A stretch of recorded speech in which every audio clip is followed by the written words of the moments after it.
tay chúng con cắt rốn cho bé đi, chúng con bé ra một cái chỗ khác tắm bằng cái nước gọi là nước siêu lỏng,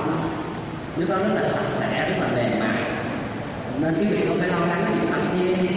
không tắm riêng không có lợi nhé. Sau đó chúng con cuốn bé lại cho sạch sẽ, đưa lại bà mẹ nằm, và đặc biệt là để đưa lại bà mẹ nằm để chi cho đứa bé tận hưởng được cái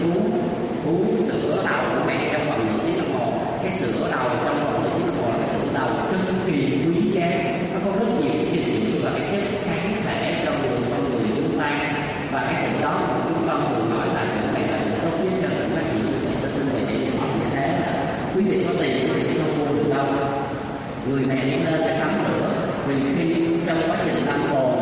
người mẹ tiết ra nước ối chất gan đấy, xin lỗi là máu rất là nhiều, rất là dơ, như thế. Nếu con tắm rửa